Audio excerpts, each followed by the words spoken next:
Growing up, I was adopted. My mom, like my biological mom, was addicted to drugs. A family friend came and got me, and me and my sister actually, and she raised me. She got me when I was 6 months old. I wasn't going into the best situation, but it was a better situation than what I was in. My mom supports me in everything I do, and I love her. My mom worked night shift when I was little. There's a house down the street from here. Her name is Miss Jackie. I stayed with her for a while, but my mom would like come see me, before she went to work every day. I always felt safe just because Miss Jackie and my mom were both willing to do whatever it took to make sure that I had what I needed, but also that I was comfortable with where I was. So I stayed with my mom and 2 younger brothers. I was taught responsibility, kindness, and just to have perseverance. I technically helped my mom raise my younger brothers. That's a big responsibility for me. In my family, I'm the oldest.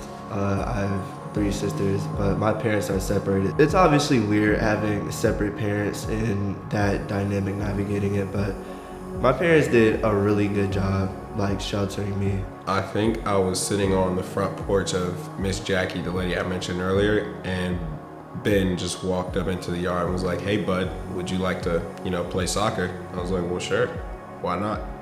So I met everyone and, I was like, yeah, this seems like something I want to be a part of. It was crazy. I was walking down the street one day, and he literally said, "Do you want to play basketball?" And I never played basketball before, and I just wanted to get out the house. When I initially started coming to I Am 24/7 and stuff, I just had a lot going on at home. I literally just finished the process of moving households, and so there's stuff that comes with that. So I just kind of needed a break from everything that was going on, and that's kind of what I Am 24/7 did. So I was staying in a hotel with my family during COVID for a year. I Am 24/7 just helped me just checked up on me, whether it's food or seeing how I was doing. Knowing somebody else cared made me feel good. As a younger man, I understood that the people that I was around when I Am 24/7 were on a different trajectory than the people that was in this neighborhood. They were gonna do something with life. They were already ahead of life. They already knew what they wanted to do. They were fulfilled.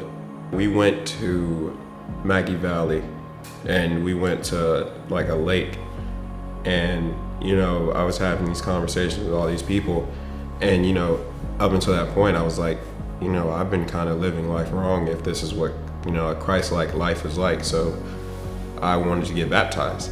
So they gathered everyone around, and they baptized me in the lake. It was the start of me trying to be more Christ-like. So I'll probably never forget that. Around the time that I came, my faith in God wasn't really that strong. And it's grown as I've been in this program, as I've had talks about God. But it's really been my perspective on faith that's changed, because growing up, this view of God is that God is always gonna make your life sunshines and rainbows. And really, that's just not what's gonna happen. Books in the Bible make it clear that's not what's gonna happen. So for me, faith is just always believing in no matter what. Having Bible studies, even before practices or wherever we was at, on trips, that just helped me get closer to God and know Him more, not just by myself, but with others around me. Being around other leaders really matures you. I feel before I joined this program, I was a completely different person. A lot of these kids here, I've been in the same position as them. I went to school like them. I've seen what they seen. So being someone that they can look at and be oh, I can be like him. I don't have to be like everybody else, or I don't have to do the things that everybody else is doing. It feels really great. Learn to have patience, working with younger kids, just talking to the kids, even when they was down or sad, just having to open up more and talk to them. The idea of serving is that you're giving something to someone else. You can't be selfish while serving, so you've got to put others before yourself.